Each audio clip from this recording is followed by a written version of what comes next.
While she's doing that, let me introduce myself. I'm Bob Goodman. I'm the Executive Director of the New Jersey Center for Teaching and Learning. And Susan's going to be conducting this meeting. She's the director. And I'm able to stay on for an hour, but I've got some other commitments after about an hour or so, however, 15 minutes, that I've got to run up to see my grandson play baseball. So, but hopefully I can stay here as long as possible. It's a real pleasure to see everyone. Yeah, Thank you. great. All right, can you see my PowerPoint presentation showing up? Yes, I Yes. Okay, let me get it into slideshow mode so that you don't have to see. All right, here we go.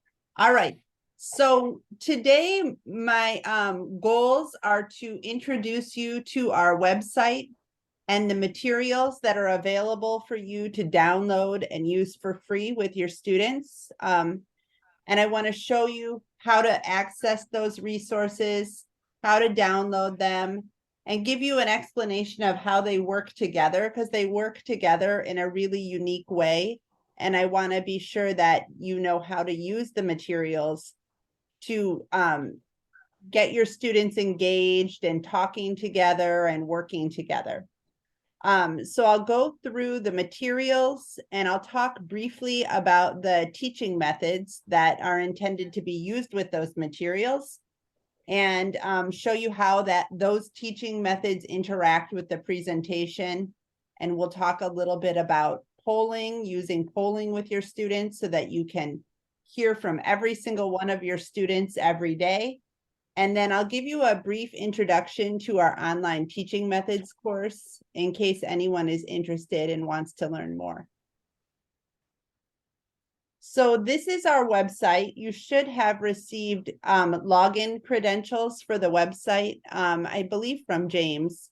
If you haven't, we can work that out and make sure that you get access to the website. But when you're logged in on the website as a teacher, you're able to download everything, including tests and quizzes. So anyone who is not a teacher does not have access to tests and quizzes. That's why we want to be sure that you're able to log in as a teacher. But on our website, there are a lot of things, but today we're going to be talking about the teaching materials. And the teaching materials, we have everything on our website from kindergarten all the way through grade 12 and advanced placement for science, mathematics, and also computer science.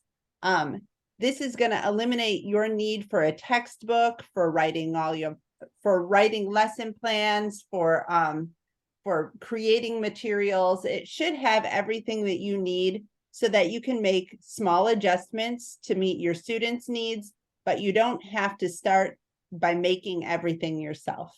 And we hope that that will make things easier on you as a teacher.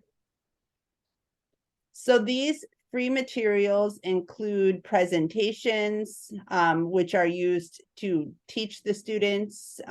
They take the place of a textbook, so you don't need an additional textbook. Also includes classwork and homework, labs, assessments, and then you can see unit plans and year at a glance, which helps with your planning. So before we go any further, I'd like to take you on a tour of the website and show you how to access materials. So from the website, when you're logged in, you'll see this even if you're not logged in, but again, you won't be able to access exams or quizzes if you're not logged in. So I'll log out quickly just to show you. We've already registered you for accounts, so you should have an account already.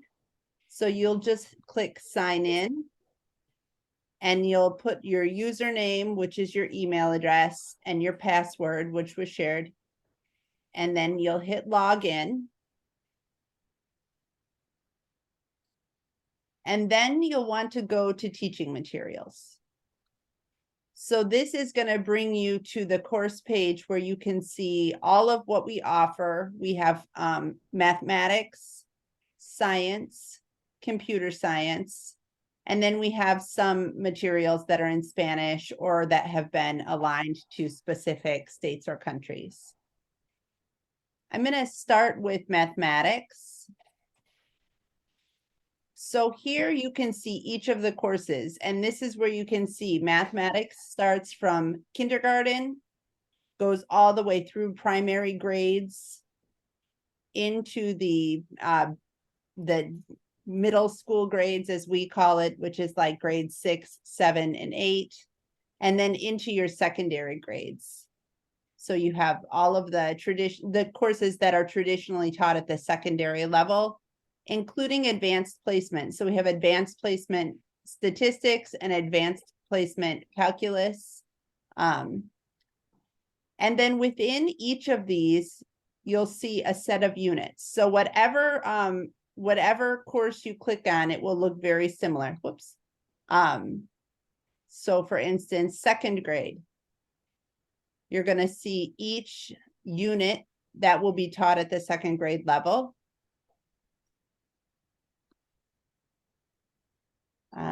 Let's look at AP statistics.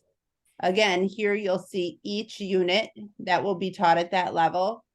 So if you know how to kind of navigate one course, you know how to navigate all the courses on our website. They all look very similar. So that I hope is helpful. Today, I thought we'd take a look at grade 6 math, because I know that that's sort of you've gone through primary and now you're extending up into those grades 6, 7, and 8.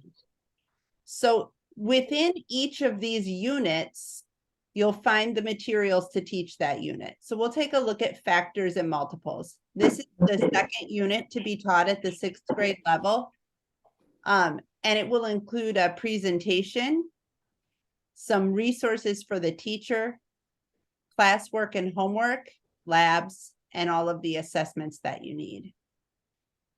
When you click on each of these, you'll see that you can download these files in many different formats. So you have for the presentations, you've got a Smart Notebook format and a PowerPoint format.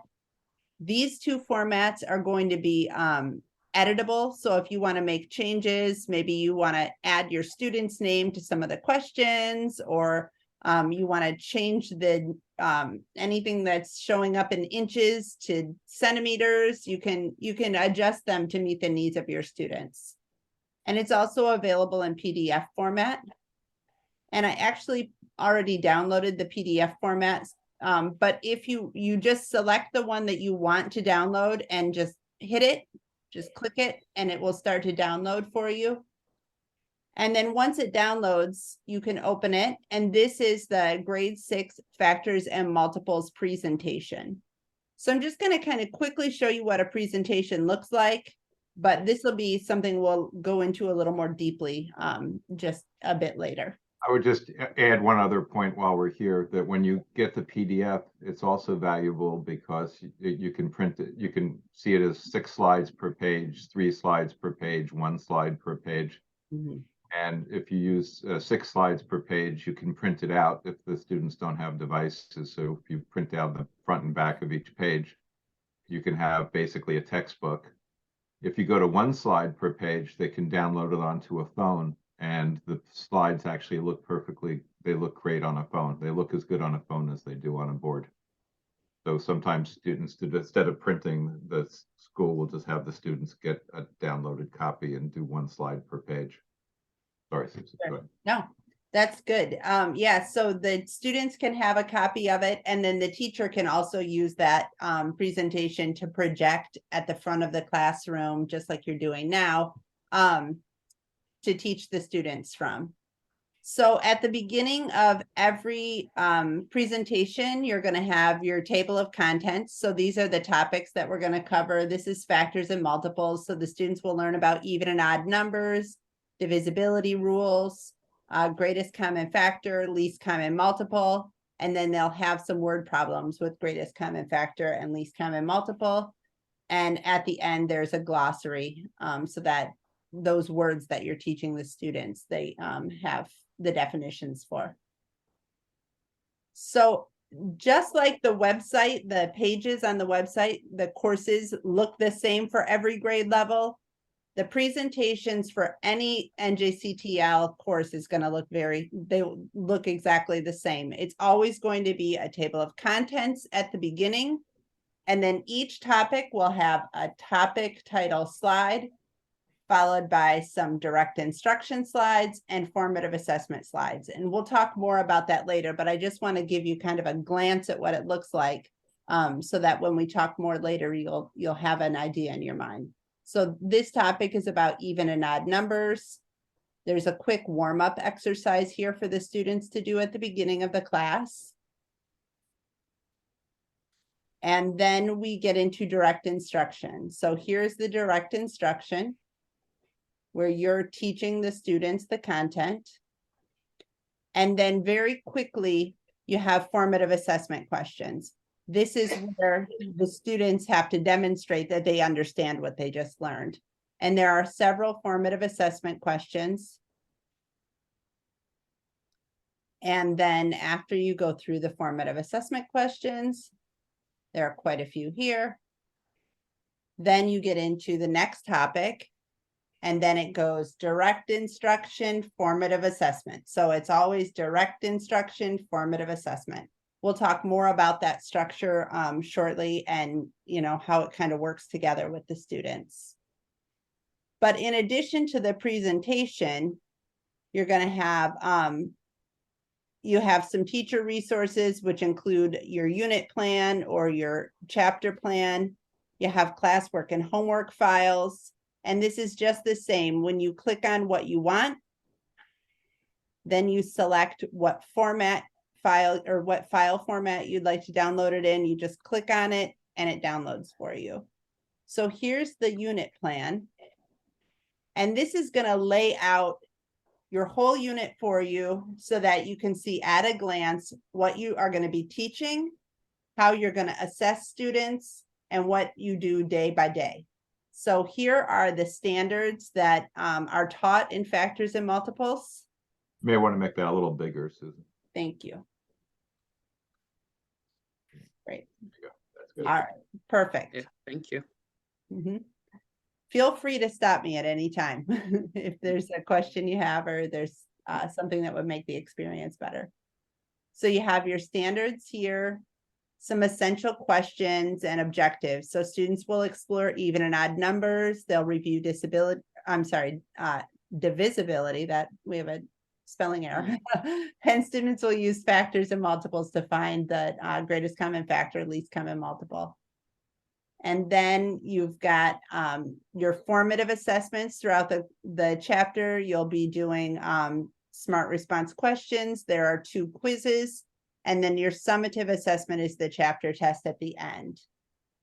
And then it will break it down day by day for you. So on day 1, you'll do the topic of even and odds. Day 2, you'll do the divisibility rules for 3 and 9, and then there's a quiz. Then you'll spend 2 days on topic 3, greatest common factors, and 2 days on least common multiple. So this just breaks it down for you. And then here's just a link out if you somehow lose the link to where you drew this from. That pacing is just a rough estimate based on our experience, and depending on your students or how long your class periods are or what you're doing in your schedule, that'll change. But it gives you some idea of relatively how long each topic is compared to the other topics when you're doing your planning. Sure. Yeah, I was just wondering, Susan, when we sent some of the curricular designs, did you look at like the mathematical one? I think we sent the ones for junior secondary. I will look, and we didn't really have a chance. We were wondering if you could send the later grades, and then you indicated that they haven't been developed or shared yet. So we hadn't really gotten a chance to start digging into them yet. Okay. If we could get because I'll be interested in this. Go ahead, Bob. I was going to say, when we look at the crosswalk between the curriculum, we always like to look at multiple years at the same time, just to make topics sometimes aren't in the same years. Okay. We could do that, no problem. Okay, because I would also want to hear like the maths teachers, whether this aligns very well with what, say, like grade 6, because what you're looking at, what you're walking us through is the grade 6. Yes. And whether the 6th grade maths teacher sees as if this is aligned, or it's, you know, just to hear their mind and what the experience is would be helpful. Do we have something that shows the whole year? Yes. That would be, it's just one unit, so the year has many units. If you Maybe are an at the 6th grade mathematics course page, down at the very bottom, you'll see implementation resources, and then you'll see the year-long plan. This is an Excel document though, so it's going to take a second to download. Yes, James, thank you. I see you've got a hand raised. Yes, just an input on what Rev is talking about. I've been following your introductory part, like in this grade 6 math, and I want to confirm that it is very much in line. Good. With what is taught.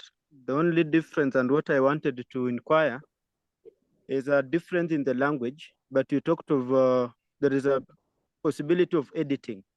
Yes. For instance, you talked of divisibility rule. For our case, we refer to it as divisibility test. There you go.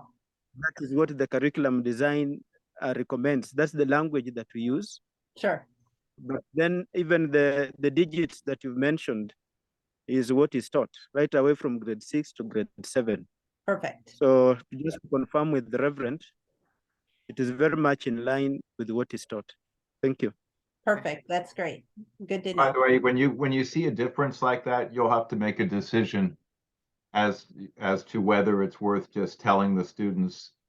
In this curriculum, they refer to it as divisibility rule, but we'll also be referring to it as divisibility test.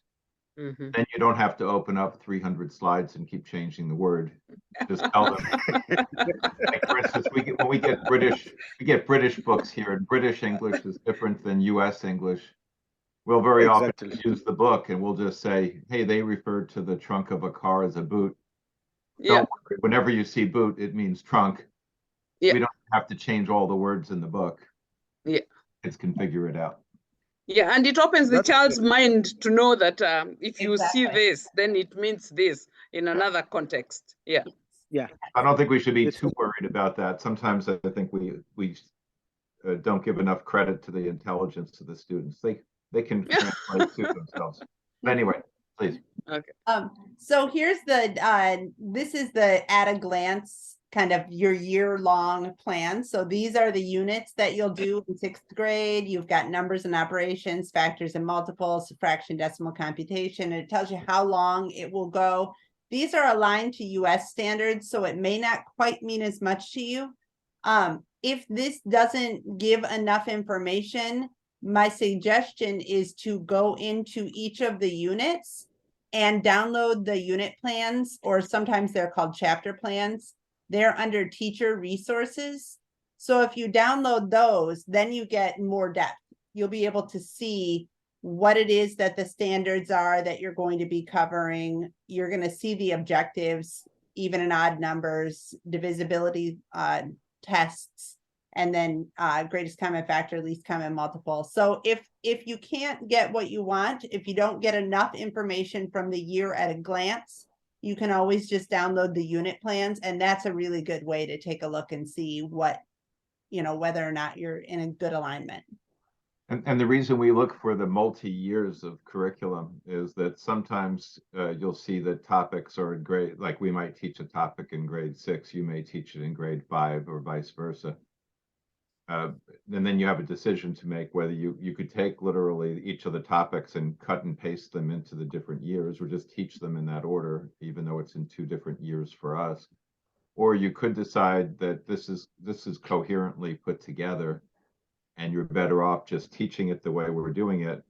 As long as the test they get to, whatever the state assessment is, they've covered everything before they get to the state assessment. So what years do you do state level assessment?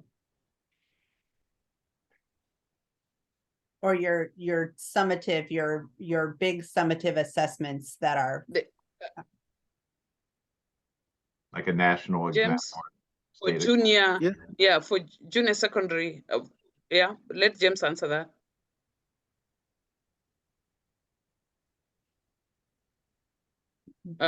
I know we have a summative test in grade 6. Okay. And then we have formative ones at grade 3. James? Yes. Okay. Yes. We have summative And tests at then, grade of 3. course, the junior secondary will have Summative grade test 3. at grade 9. Grade 9. At Okay. grade 9, yes. Okay. So what we Grade would, 9. what we would typically Exactly. do when we're working with a country or a state, we would look at their curriculum up to, if the test is a grade 6, we'd look at the what's going to be on the test in grade 6. And just be Just sure. make sure that, yeah, make sure we teach all of that before grade 6. Then we would Yes. look at grade 7, 8, 9 and say, make sure that we teach all of that before grade 9. It's not important whether we teach grade 7 or grade 8, as long as it's before grade 9. Yeah. Yeah. So some other resources that are here for you that will also show up in your plan, you'll see that there are quizzes, there are tests. There are also, classwork and homework. So the classwork and homework files can be found here. Again, you click on it, select the format you want, and then you can download from this page. I already downloaded it just because sometimes my internet speed isn't great when I'm doing Zoom. So this is the beginning. What are the divisibility tests for 3 and 9? And then here we have chapter problems. These align with the topics. So the topics from the presentation that are shown in the table of contents here, will also be showing up here. So these are the classwork problems that go with even and odd numbers. And these are the homework problems. And then you have the next topic is the divisibility rules. Here is your classwork. And here is your homework. So this is all laid out for you so that you can either print the whole file at the beginning of the unit, give it to the students, they have to bring it back and forth to class, or you can print it a day at a time.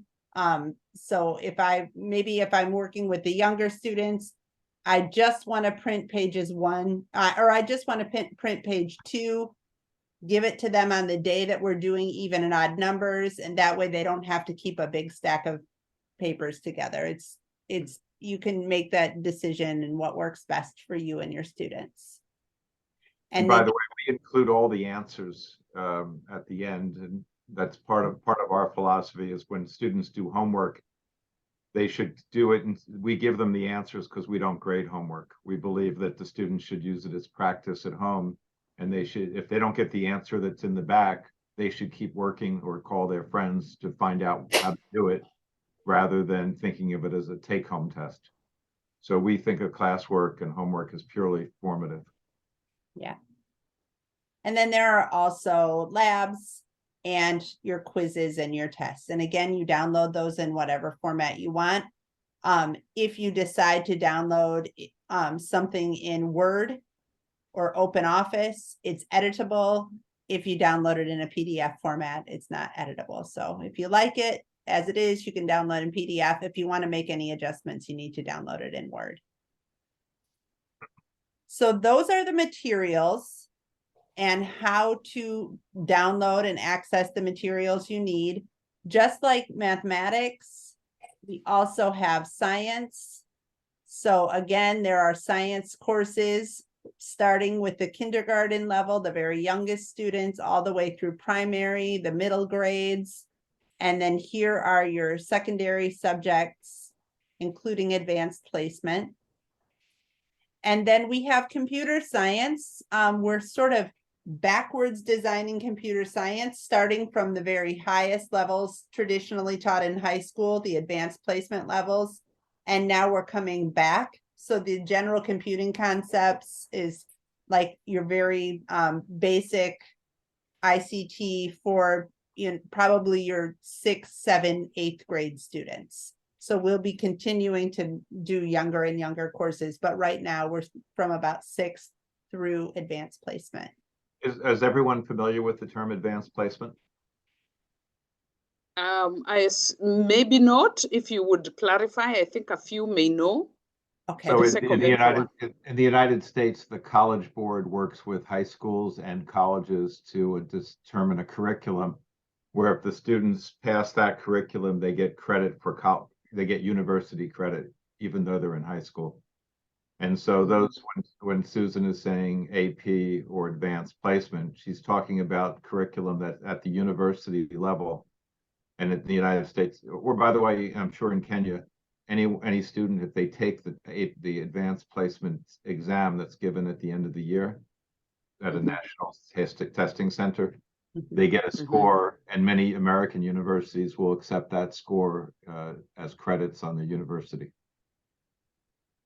So when she's saying AP, she's saying really first year university courses.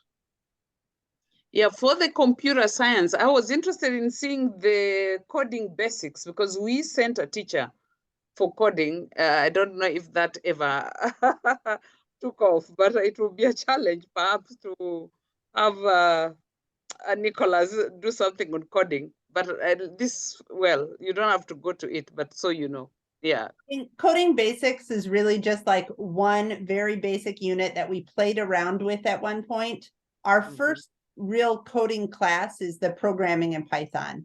This uses the coding language Python and starts from the very beginning of computer programming and then goes, quite far, always using the language Python, which is a little easier than say Java, which is used in the AP computer science. And so, Reverend, when you say coding basics, you may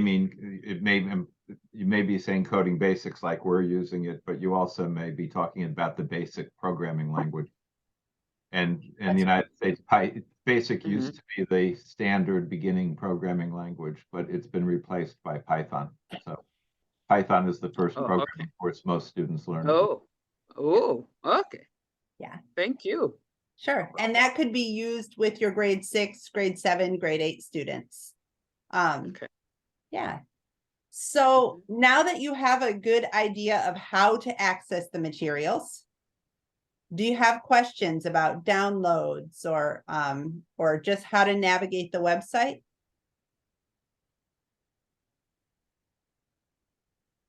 The nice thing, by the way, about these materials, if you're not aware, is that they're all free and you're all registered and you can use them today if you want. You don't have to do anything else. You can go to the site and everything Susan described, you can do, and you start teaching with them tomorrow if you feel like it. Yeah. Thank you. I homeschooled my daughter during the year of COVID, and I always used our science and math materials because it was just 2 subjects I didn't have to plan for. It was very nice. Everything I had was there, or everything I needed was there. I just needed to review it, make sure it all fit together with what I was doing, and it was just a lifesaver. It made everything so much easier. Yeah. I think we should hear from the teachers, because I remember I did get into the website, and one conversation we had with James in the office, and I said, I saw that on, the New Jersey, Center for Really Learning. I thought, it makes a lot of sense. So it would be nice to hear what the teachers are saying, just at least have some feedback. Sure. Is there someone at the scholars that could maybe select a couple of people to give comments? Okay. They are organizing themselves. I can, yeah, let's. James is not in the room. He would have called out a name, but maybe Dennis can do that. Perfect. Dennis can do that for us. Yeah, call out a name and let's get a response. Nicholas. Okay.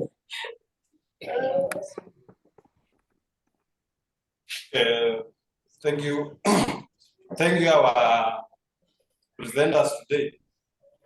we have been very keen. I've seen how I've been following the mathematics and science, and I can admit that there's good work done in mathematics. Though in science, we have not checked the content, but we also believe that there's some good work. Okay. So maybe our main question or our concern may be about other learning areas. We have a variety of learning areas. Maybe is there any possibility that we are going to work on other learning areas so that apart from mathematics, science, and computer science, we may have other learning areas? Sure. Yes. We do have some English materials, and I'll show you really quickly how to get to those. They were developed for the Gambia in West Africa, so they're housed under courses by state and country. So if you come here, actually there are a few other things that you might find, although these are primarily at the secondary level. So we have grade 7 Gambia ELA, grade 8 Gambia ELA. These are English language arts. So you'll have language study, writing, independent. It goes through a few units of writing, and then reading nonfiction texts. Maybe we want to just look at one of those because grade 7 is sort of at the edge of where the school is. Sure. Maybe look at a unit. Sure, I'll just go into the first one. So each of the language study units has punctuation, capitalization, word usage, and verb study. So this is just grade 7 punctuation. I'm going to download the PDF because it goes more quickly. I haven't looked at this in a while, so I don't remember off the top of my head what punctuation we're dealing with. All right. So here we have end of sentence punctuation, full stop, period, question mark, exclamation point, and then mid-sentence punctuation like comma, colon, semicolons. May want to make it a little bit bigger. Oh, sure. Okay, thank you. So this, we're going to use mid-sentence and end of sentence punctuation. And so here we're just learning that end punctuation indicates a full stop and a complete sentence, and it sets the tone of the sentence. This teaches students how to use a period.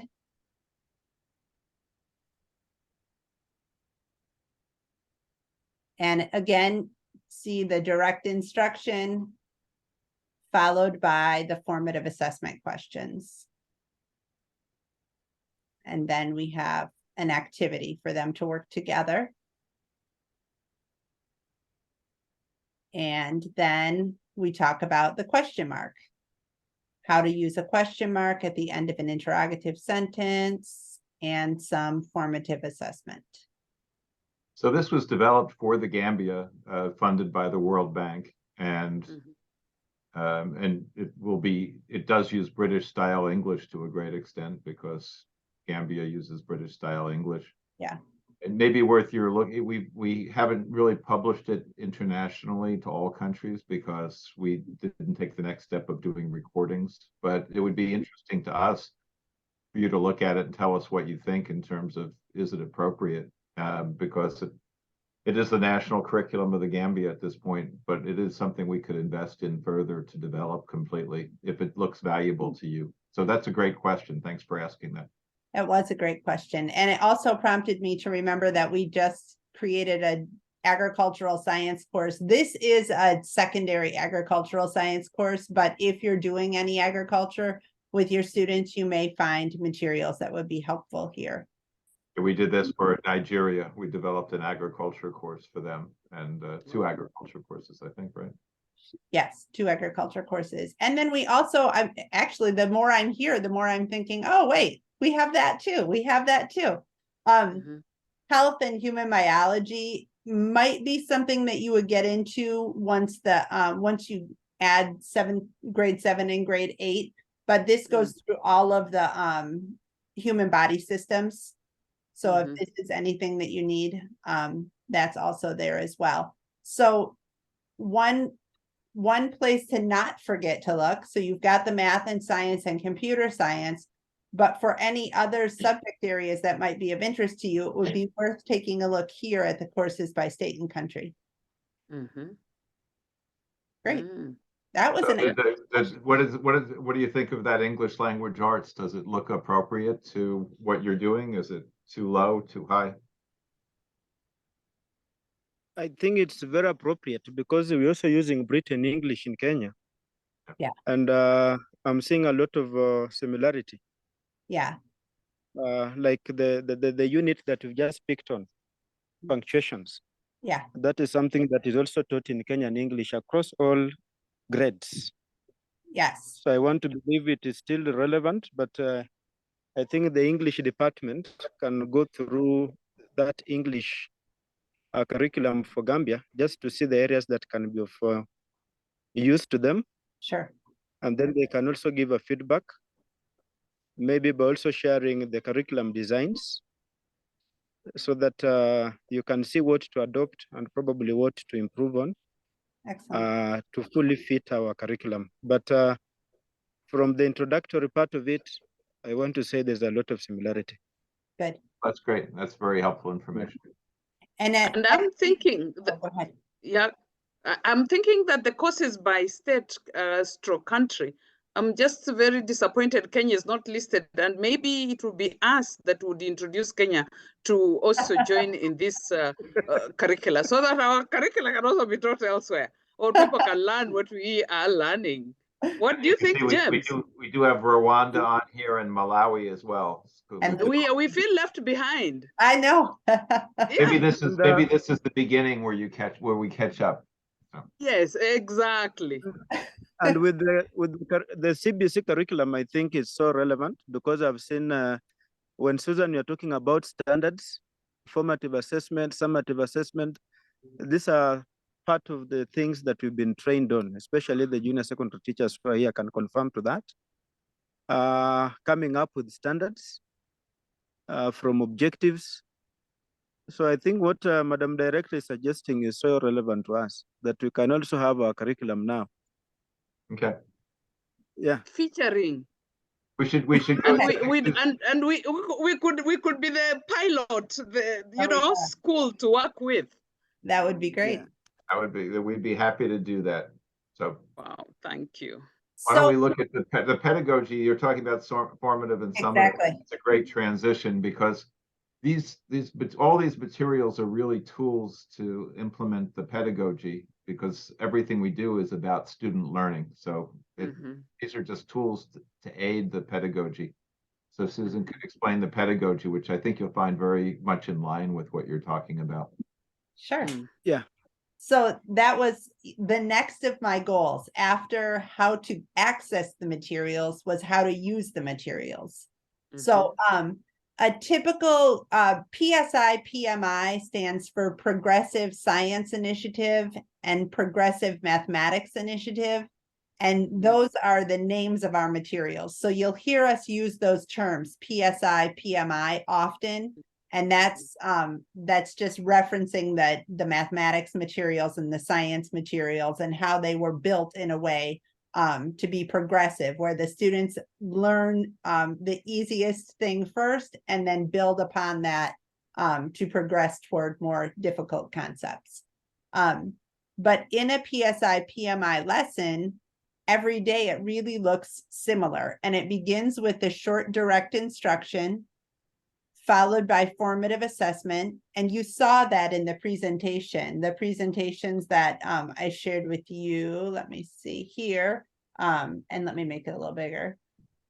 You've got this built right in for you. You have the direct instruction in the presentation, followed by the formative assessment questions. So these materials were built specifically to support this pedagogy.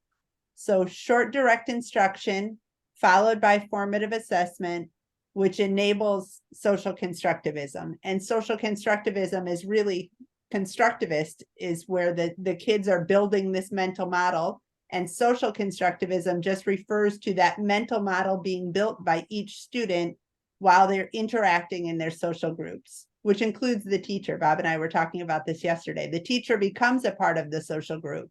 The teacher is not just the person saying, this is the information you must learn and directing it at the students. It's really a social group of the teacher and the students learning together to create this mental model, which supports their learning. So here is direct instruction, which is kind of funny because it's actually a formative assessment question that's being shown on the board. But in direct instruction, the teacher will project, well, in the lesson, the presentation is projected in an ideal world, is projected up onto the board so that all the students can see it. It also works with a paper copy in every student's hand. The teacher does not talk for a long time. The teacher just gets the information on the slides out to the students and is a part of the social group. And then we have the formative assessment questions. We're going to talk about using some sort of a student polling device that will connect the direct instruction and drive the social constructivism. And here we have those kids working together. They're sitting at a round table, or they're sitting at a, you know, in some sort of grouping so that they can easily talk together with a small group. And they're sitting together in a heterogeneous setting. So it's not that we're grouping students. All of the highest level students are together and the lowest level students are together. We do not want to do that. We want the kids sitting together in groups that have students of varying levels working together, because in that way they're going to learn from each other. Another way that I think of it is that as a teacher doing the direct instruction, I'm happy if I go fast enough that about a third to half the kids in the class can follow what I'm saying. The formative assessment forces them to all reflect on what I was saying. And then the social constructivism, the kids who got it are teaching the kids who didn't get it. And through that discussion, they learn much faster than if I just talked twice as long. So the teacher in these classes only talks about 20% of the time.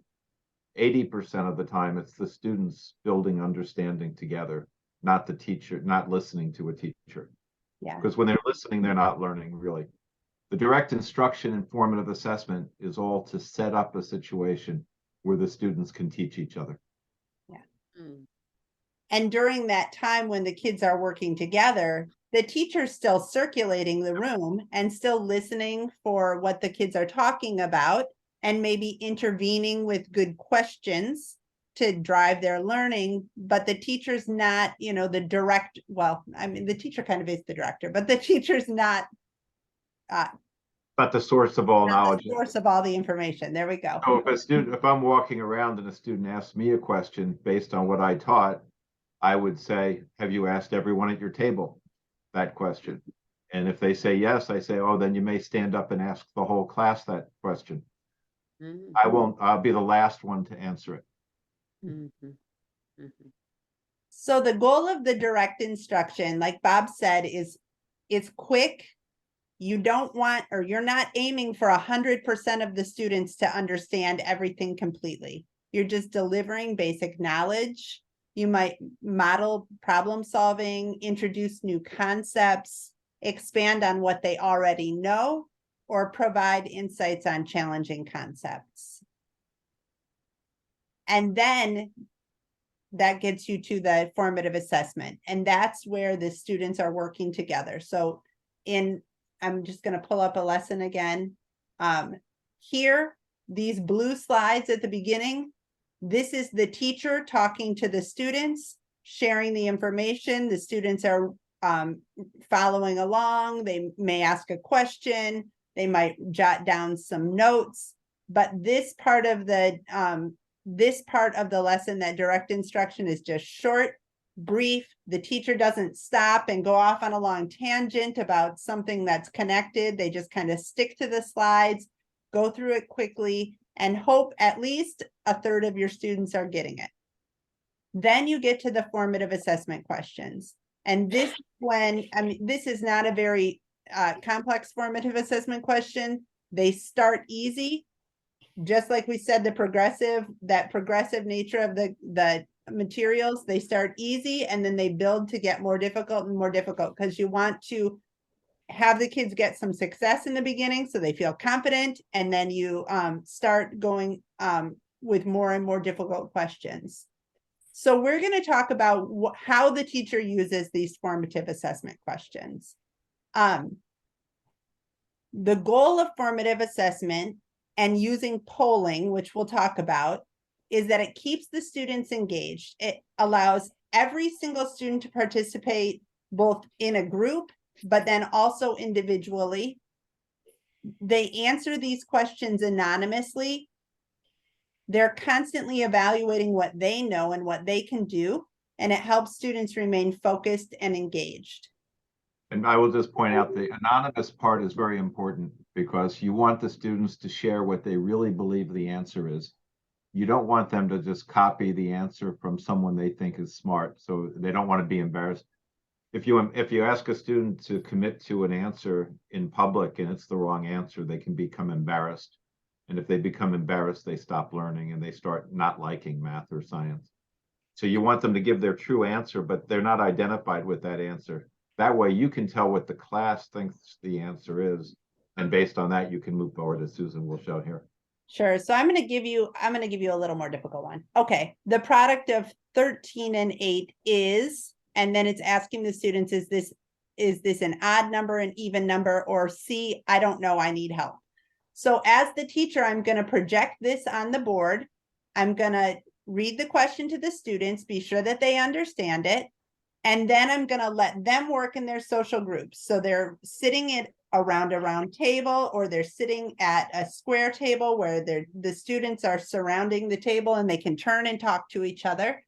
They're going to have maybe a minute or 2 minutes to talk, 30 seconds if it's a really short, easy question. You're not giving them a long time, but you want them to have some conversation about this. They might be figuring out their answer and then they're talking, and the teacher is then circulating the classroom. And if they, see somebody who's stuck, they can offer a question, or just sort of, making sure that the conversations are productive. And then once the teacher has indicated that they had enough time to answer, he or she will ask for all of the students to submit their answer using a polling device. And I kind of realize now that I need you to know what a polling device is. So a polling device is a way that you can gather answers from everybody. And there are some no-tech devices, some low-tech devices, and then some more tech-enabled devices.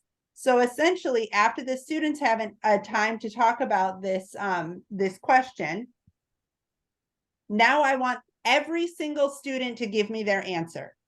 Do you think the answer is A, B, or C? And by the way, even though they've talked in groups, we always say after you've argued in your groups, you still have to vote your own conscience. Yeah. You don't all agree on an answer. You vote after your discussion. What do you think the answer is? Yeah. So some no tech needed ways are for using fist to 5. And fist to 5 is really where the kids use their fingers as a way to answer the question. So this would be A, this would be C, this would be D. I'm sorry, A, B, geez, oh Pete's. Sorry, it's early here on a Saturday morning. This would be C, and if there was a D option or E, it would they just use their fingers. They can also that's the least good method because it's the least anonymous. Exactly. But it works, and most kids won't look at each other's hands, but it's simple. And if you're in a room and you just want to do it quickly, it's okay. It's not as good as the next ones because the next ones are more anonymous. Yeah, whiteboards also, if the kids have something where they can write their answer, A, B, C, hold it up, then the teacher can see it, but maybe the students don't see it because they can't, although they might look if they aren't sure of their answer. But that is what you can do if you have nothing in the classroom. So you got your hands, you can answer questions. Low tech is something called Plickers, and I'll send this out to you. I have a video that I will share with you about video polling devices, or I'm sorry, about polling devices. But Plickers is essentially a big QR code that's printed on a sheet of paper, and every student has their own QR code. And if I hold it, I should have had one, but basically they hold it like this for A, they hold it up like this for B, C, D, and it's labeled very small on their QR code so they can see what one is A, B, C, and D. And when they hold it up with the whatever they think is the right answer on top, then the teacher has their phone and they can scan the room and it reads all of the QR codes. And then the teacher gets basically like the data, and it will say like 25% of the kids answered A, 25% of the kids answered B, 50% answered C, nobody said D. So that's a low-tech device. It requires that the teacher have a smartphone, but the kids only need a piece of paper. And that is truly anonymous because it's written so small that only the student holding the Plicker can read it, and the other students can't. And I do have a video I'll share, and I'll share that information about that website because that's a really good way to do polling when you don't have. By the way, it's really amazing as the teacher to do, because all you do is hold your phone and go like this. Yeah. And it scans every QR code in the room and uniquely identifies every one of those. So it takes 5 seconds to find out what every student in the class believes. Once you know what they believe, you can understand what they don't understand. Yeah. And then if you have one-to-one devices, so every kid has a tablet, a phone, a laptop, or something like that, then there are other polling options, but most people don't have that. So I won't spend too much time on that. I will send you information about Plickers because I think that's probably the best option for anybody that wants to have good anonymous polling, but doesn't have a device for every student. So again, the kids get to participate individually and anonymously. You get every student's honest answer to the question. So rather than saying, do you know the answer? And they all nod their heads, and then you move to the next question and they didn't really all know the answer. You actually see what every student is going to answer. The World Bank actually commissioned us to study Botswana, Zambia, and Lesotho for the implementation of 21st century skills in terms of curriculum, pedagogy, and technology. And so myself and some colleagues traveled for several weeks through those countries, observed classrooms, and many classrooms. What you always hear, and you hear this in the Gambia too, you hear the teacher teach something for a long time, and the teacher then says, "Do you follow me?" And all the kids shout out, "Yes, we follow you." In chorus. And they never do. And one, I think it was in Zambia, the teacher said, "Well, if you're all following me, why did you all fail the last test?" So very often the kids will it just becomes back and forth. Are you following? Yes, I'm following. Are you following? Yes, I'm following. When you ask polling questions, you're asking them to actually give you an answer. And if they are following, they'll get the right answer. If they're not following, they get the wrong answer. And then you get an honest feedback and you can really teach better. And I don't know if I'm ahead of this, Susan.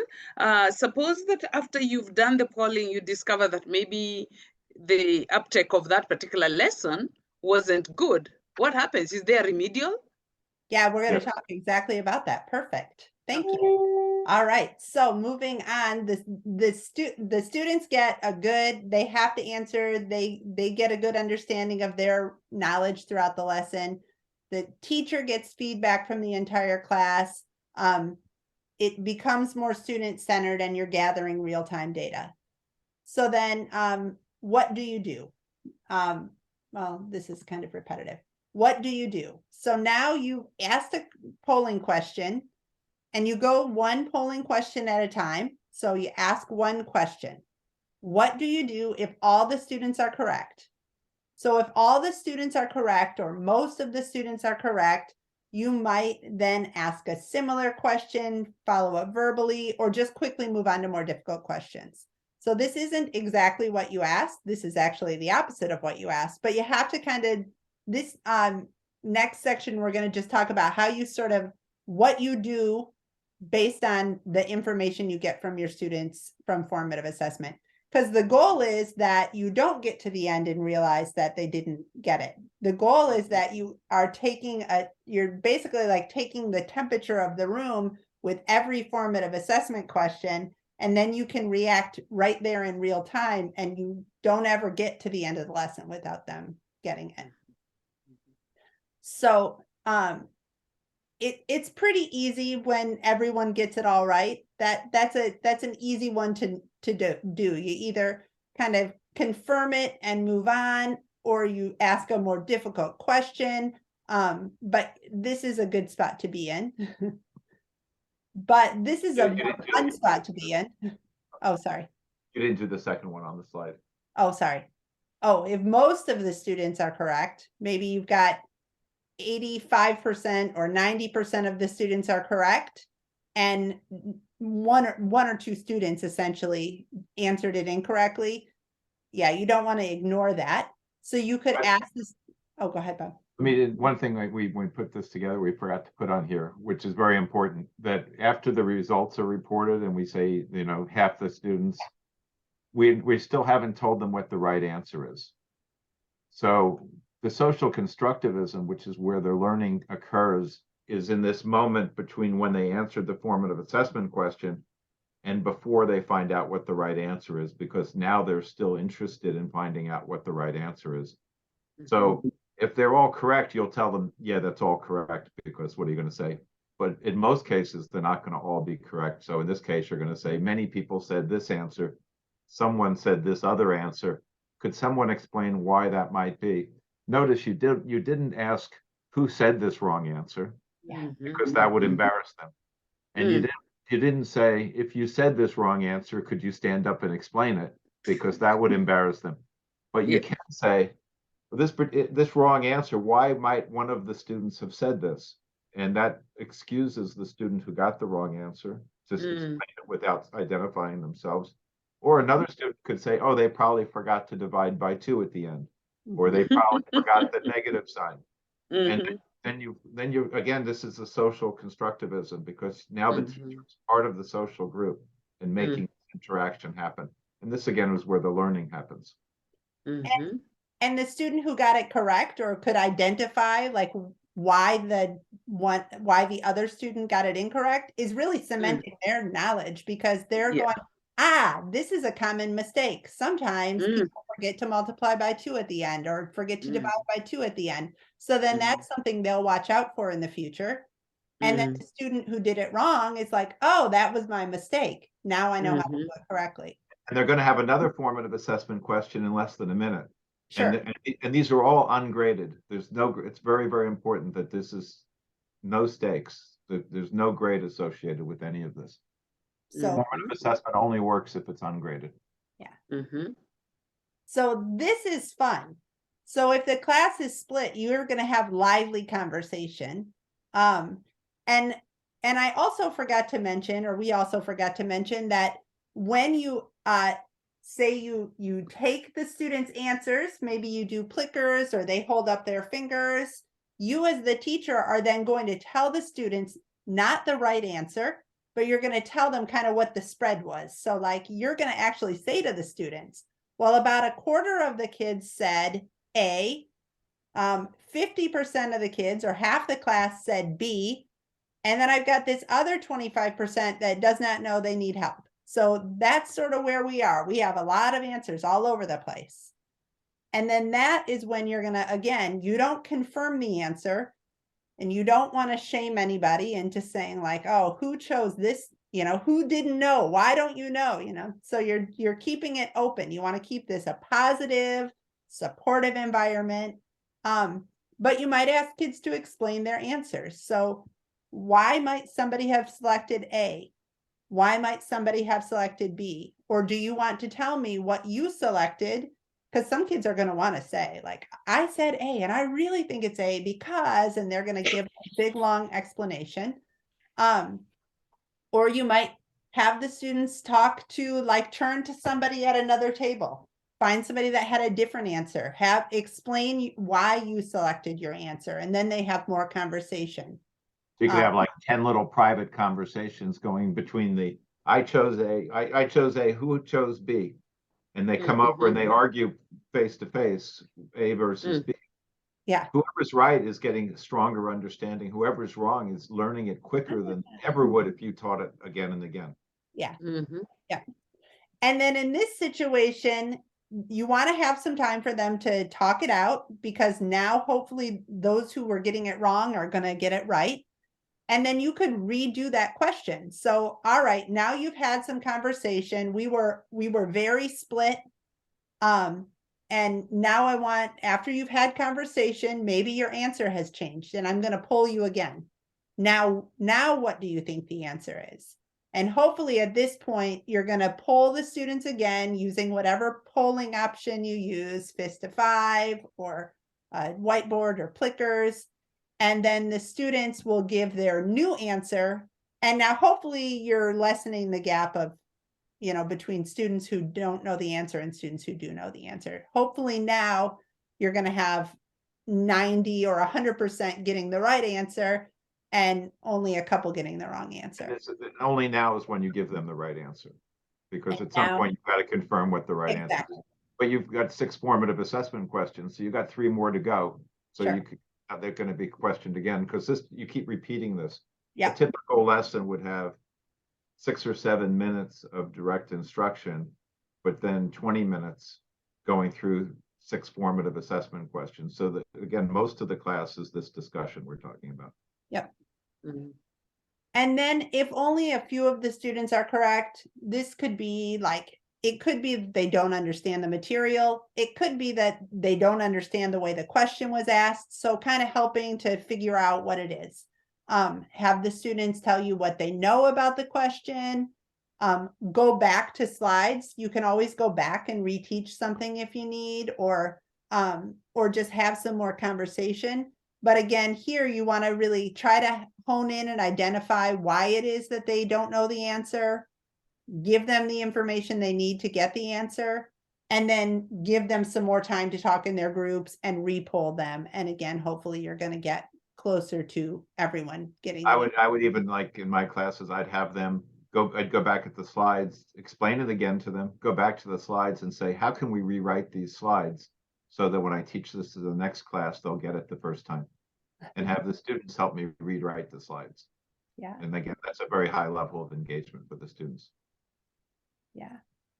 All right. I've thrown, so again, Bob said after the first formative assessment question, the next one is asked and the same cycle begins. And this is repeated over and over. 6 formative assessment questions, 7, 8 formative assessment questions.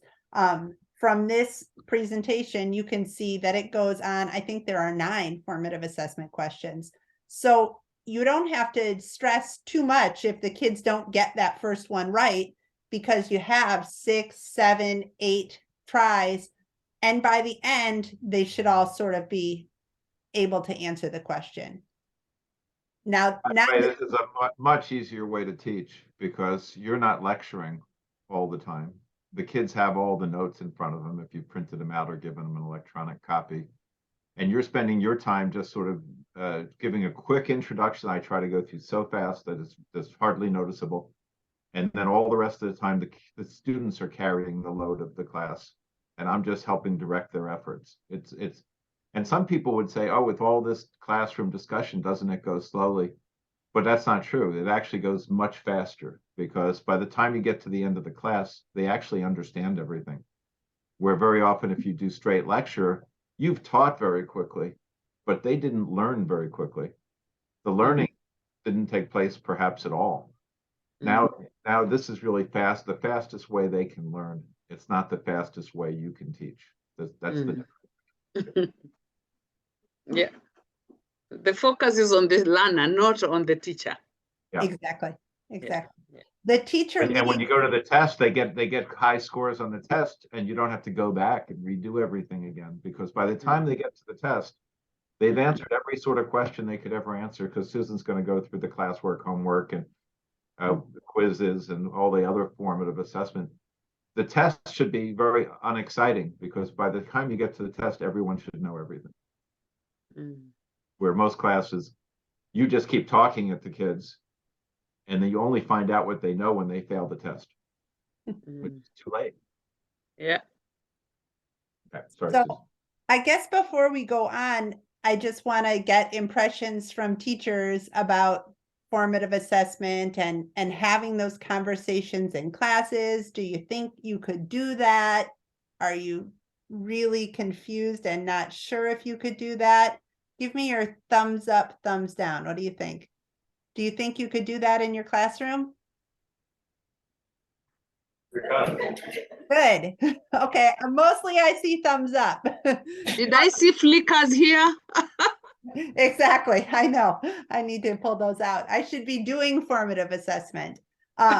We should have done Socrative at the beginning. I should have. But there's still another part of the lesson. So Bob was saying that maybe you've taken 5, 6, 7 minutes to do the direct instruction and maybe 20 minutes of formative assessment. So that still leaves you a little time in class. Oops. So then you just have additional activities that help cement the students' learning and also give you more information about where your students are. So in addition to the formative assessment questions that are built into the presentation, you may have class discussion where you would have the kids, like you would get a good understanding of whether or not they understand. The classwork and homework, again, during classwork, the kids can work together. They don't have to sit by themselves quietly doing the problems. They can talk. They can, if they're going through, some kids like to sit kind of quietly and work through the problems, but if they have questions, they can talk to each other. And then when they go home, that's sort of when they do the homework on their own.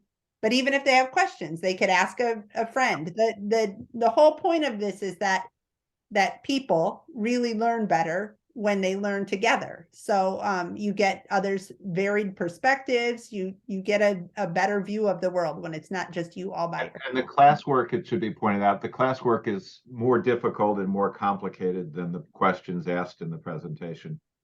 And that's why they have to work together still, because you still haven't got the questions in the presentation are 1 or 2 minutes problems, because you can't wait 10 minutes for a problem. You'll kill your class. So there's 6 of them. Each one you give a minute or a minute and a half or 30 seconds for the kids to work on. Then you've got 2 or 3 or 4 minutes for discussion. But that's for a problem that's like a 1-minute problem. The classwork problem, a problem might be a 5-minute problem, where multiple stages, more difficult. But the classwork and the homework are at the same level. So the classwork is more complicated than the presentation problems, but the homework is at an equal level, because the homework, they're mostly going to be in isolation. They can talk to people, but they're isolated. But we do give them the answers, because we don't want them to keep doing the same thing wrong over and over all night long and cement the bad idea. I tell my kids, do the first homework problem, check your answer in the back, see if you got it right. Then do the second, check it. Do the third, check it. Don't go ahead and do 6 problems wrong, because what are you learning? You're learning how to do problems wrong. Yeah. Still all formative. Yeah. Sorry, Susan, go ahead. No, that's fine. Same with quizzes. Still really formative. The big summative assessment doesn't come until the end of the unit, and that's the test. That's sort of that's where I really want to be able to say, do the students know it? Up until that point, and really even after that point, I'll talk about in a minute, but up until that point, it's really just like, do you know it? Do you know it? Show me. Do you know it? Show me. And if not, let's just make adjustments so that you understand it. Finally, we have the summative assessment, which is usually a unit assessment. They're found in that assessment category. So on the website where I was showing you, you can see the quizzes and you can see the test. This shows the decimal computation unit of 5th grade. So here's this is the test right here with the answer key. And anytime you pull at what's under the assessment here for on NJCTL's website, anytime you pull quizzes or tests, you will see multiple versions. You'll see a test and a retake. You'll see a quiz and a retake. Because even though it's the summative assessment, we want the kids to be able to retake assessments. So it's really a really big cornerstone of PSI-PMI pedagogy is that if a student does not do well on a quiz or a test, they have the option to study and take it again. Because that's just like the world works. It's not like if you go to get your driver's license and you do poorly, they don't say, all right, now you'll never drive. So you get to try it again. And just like, I don't know, if you are trying to learn to swim, if you don't get it the first time or ride a bike, it's not like if you don't get it the first time, all right, well, I guess you're not a bike rider, or I guess you're not a swimmer. You can't do that. We want the kids to have that opportunity to try again. So and we always take the higher score, because the grade the student gets in the course should reflect what they know by the time they get to the end of the course. Yeah. Not what they knew when you asked the first formative assessment question, not after the first quiz, not after the first time they tried a test. At some point, the last time they took their test and they got their best effort, that's the grade they get in the course, because that gives you grades that authentically measure what students know. And then we base our grades entirely on the grades they get on their tests and their final grades on the tests and quizzes after retakes, and their lab grades. And that's it. We don't give any points for participation or for turning in homework, because all of those things are things that should help them get better grades. If they do all of those things, they do all the homework, but they fail all the tests, what was the point of the homework? Everything that goes into the learning should result in a grade on the test. Yep. But they can retake it. So if they have a bad day, don't worry. And what I like to do in my classes also is I take students who have an A on the test and tell the students who want to get a better grade, have them tutor you, and I'll give them 10% of the points you gain on when the second time you take the test. So create these peer tutorings where the students at lunchtime or after school, the strongest students help teach the weaker students. And so the weaker students come up to the same level. And guess what happens? The strong students go from being strong to being the strongest in the state, because as they're teaching it to another student, they just get stronger and stronger and stronger. So the strong get stronger, the weak get stronger, everyone benefits, and it's not so much work for you. I let students do as much as they want, quite frankly, because if they spent their whole life studying physics or chemistry or science or math to get better and better grades, that's fine with me. And that's all they're doing when they're studying and retaking tests. Yeah. And it teaches them about being persistent, about, it keeps them motivated, and it teaches them about, hard work pays off. So I want to just really quickly introduce you to the teaching methods course. I took you on a very, very fast, introduction to our teaching methods.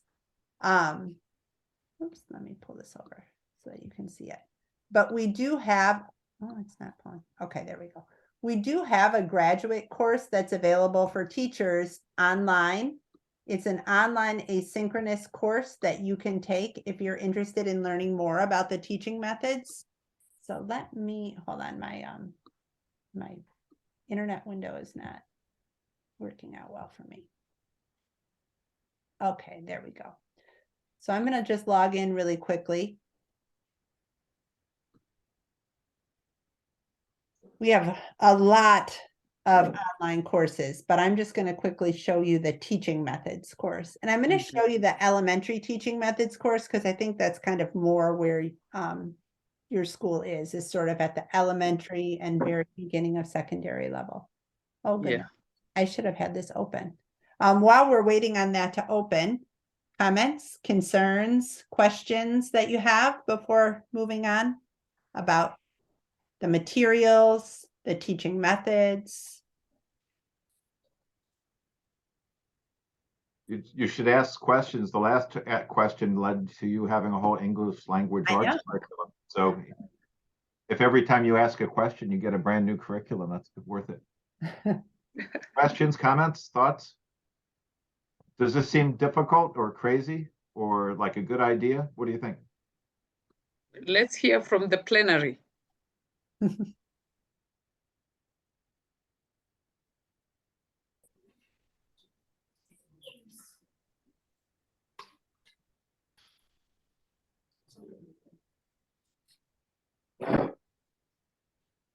It looks like you guys are talking amongst yourselves. That's great. A little social constructivism going on here. Good. We can see it being modeled there.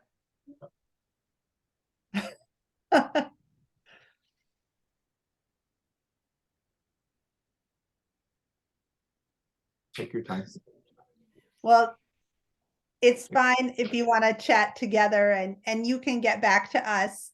I will share my email address. So if you have questions at any time, or if you want to learn more or discuss, I'm going to share the presentation. Well, I've already shared the presentation with Rev and James. I'm learning. Yeah.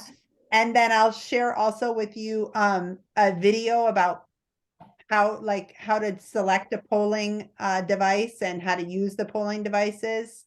And then you have my email address, so always be in touch if you'd like. It's worth pointing the teaching methods course Susan just showed you is a 4-credit graduate course, which takes about 60 hours. So what she just did this morning is compressing 60 hours into 1 hour. 1 hour. So if there seem like there are gaps there, it's not because there aren't necessarily answers, but because 1 hour is a very limited amount of time. Yeah. But do you have any comments from the group there, or any general thoughts before we move? Are we moving on, or is that? I'm just going to kind of show just a quick overview and then we'll wrap up. I have to run in a minute too. I'd love to hear any thoughts. Well, if they'll say something, I think, the presentation is brilliant, very engaging. I feel like this is something that could be very easily transferred to the classroom setting. So we are very excited about this. Good. And as Bob mentioned, all of the 1 hour that we talked about is really a 4-credit graduate course. So I just wanted to show it to you. There are modules, and each module has a presentation where you learn the information. And then there are a couple of occasionally there's a little quiz, and then there are some short answer assignments or some other writing assignments. So it just starts out with an introduction in philosophy. There are library and research skills. It goes over grading. Bob touched really briefly on how we grade, how the grade is really based on quizzes, tests, and a little bit of labs, but this goes into grading, why we don't grade classwork and homework, why retakes are so important. That is taught about in grading. Direct instruction, that's a whole module. And then social constructivism, what it is, how you really build that in your classroom. Formative assessment, a whole unit on polling options, data-driven decision-making. So how you make decisions based on the information you're getting from your students, metacognition, problem solving, and pitfalls. Like, how do you build those problem solving skills in your students?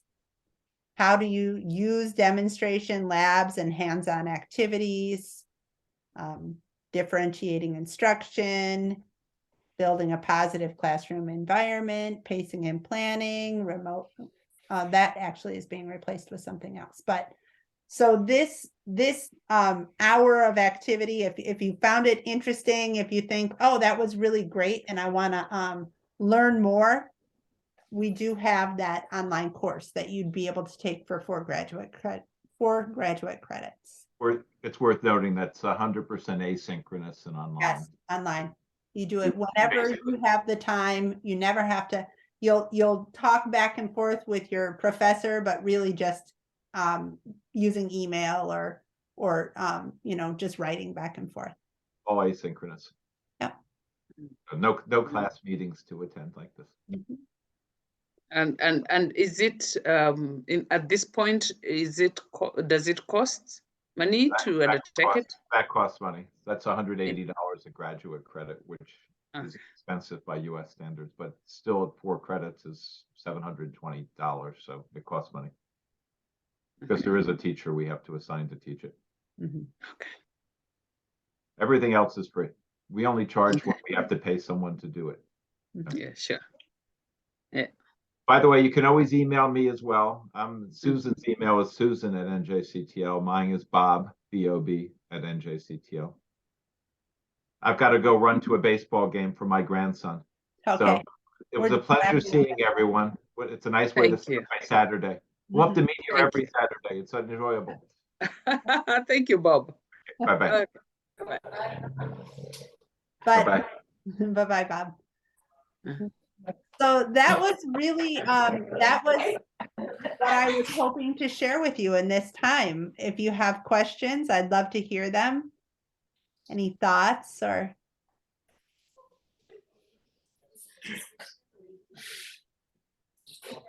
Don't be shy.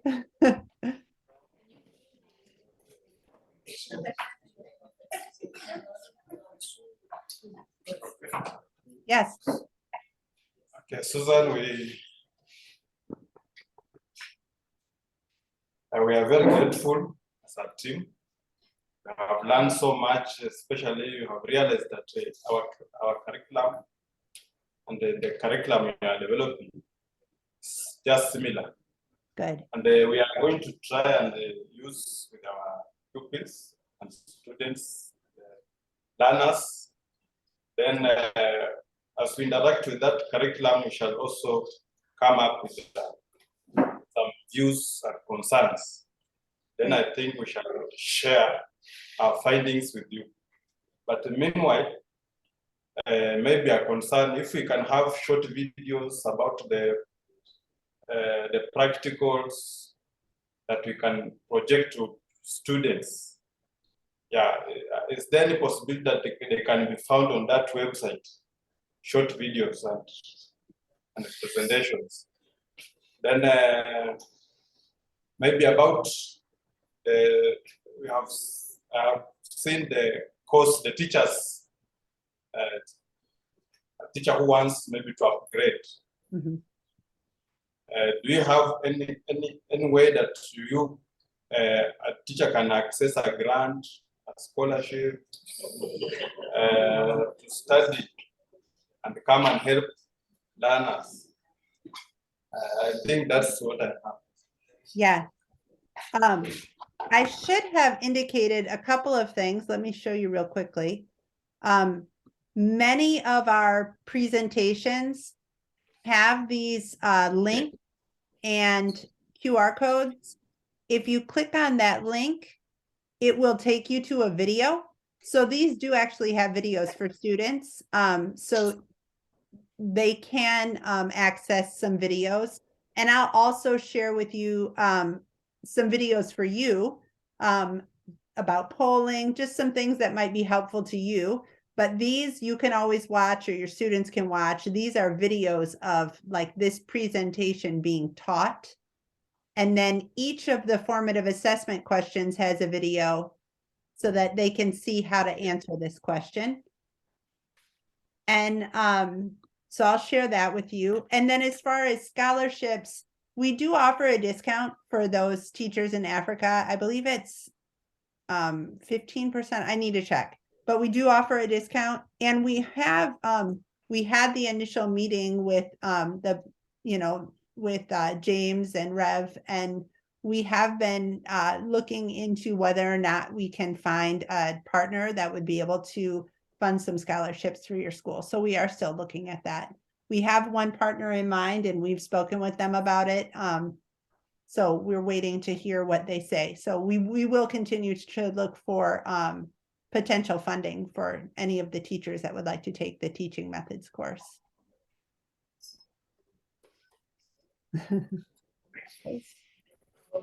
Other comments, questions? Thank you. Oh, yeah. Okay. I'm too short. Thank you, Susan. Thank you. The program is so good, and I've gone through the slides, and I've seen they're so engaging, and if we incorporate them in our learning sessions, they're going to be of benefit to our learners. Good. My also input on the slides is that I don't know the resource materials themselves, but from the questions, I don't know your materials if they have the activities that will engage these learners to be able to handle a given concept, because we've seen more of questions, but we are going through the materials. We are going to log in and see more if they are going to have the activities, because we find that in our current curriculum, we find that it's more of activity oriented than just knowledge. Sure. Yeah. That's a good good notice.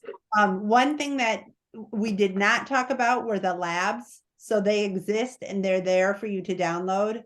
Another thing that might be, I mean, if you find it beneficial for your students, drawing from a couple of places. So if you can go through the knowledge and the formative assessment questions using the PSI-PMI materials, but you have some other really good activities that you want the kids to do from some other resource, you can bring those together. That's really what we're hoping, is that by providing these materials, you don't have to spend hours and hours creating your lessons for students, but that the teacher's job can really be, how do I pull the very best resources to support my students? How do I build relationships with my students? How do I get a better understanding of what my students know and what they struggle with? So we're hoping to really give you something that makes the teaching part easy, so that that hard part, the interacting with students, is what you can focus your time on. Yeah. Mm-hmm. And I'm also thinking that your material is very useful to sort of give a framework for that particular teaching. The current CBC challenges teachers not to just use some kind of set way of doing things, rather that they have the entire resources available to them, so that they can draw in as many resources to make the learning experience for the student very, very rich. I think this is what it seeks to do. So a teacher will have to be very creative and willing and open to learning. So it's like you said, progressive, you know? So it's a whole progression into learning and discovering and finding alternative, better ways of giving a lesson. Yeah. Yeah. Sometimes with the discovery education, the kids discover the wrong things. So that's why it is helpful to have a framework where you know that they're getting the information they need, but then you're also providing activities for them to do more discovery-based activities, but you know they have that solid foundation in the content, so that when they discover, they're discovering with some background information and not just discovering something totally crazy. Because I've seen my kids, discover a lot of things, and you're like, what? No, that's not what I wanted you to discover.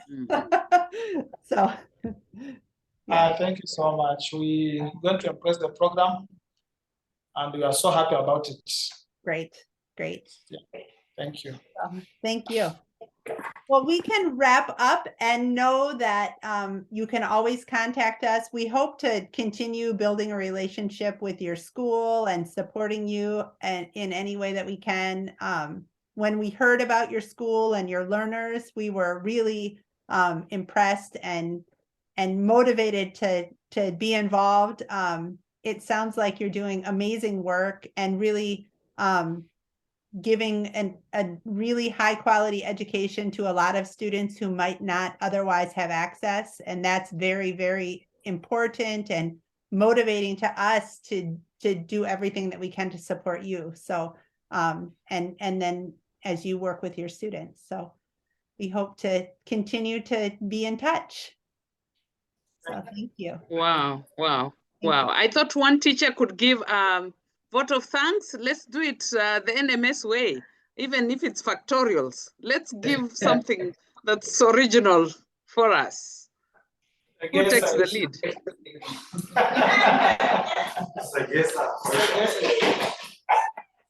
Okay, thank you, Susan. And I actually really gained something. And for that reason, I will have to appreciate you. And we want to appreciate you in the NMS style. We are going to appreciate you using the factorials. And I hope we are going to give you 10 factorials. So in talk of 10, we clap 1 up to 10, then 1 up to 9 in the descending order. I love it. So I can go, or maybe I can demonstrate and then my team will join me. So we start.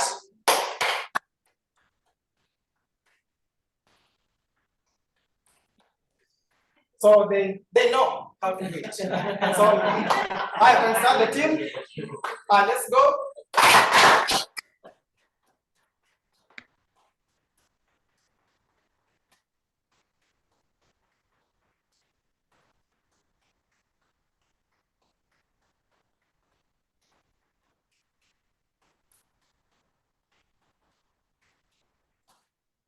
Thank you. That is the most original clapping I've ever seen. I love it. It's a mathematical one. I know, mathematical clap that descends. I love it. Thank you so much. I hope you all have a wonderful rest of the day. Thank you, Susan. Thank you. All right. Have a good day. Bye. Bye-bye. Bye.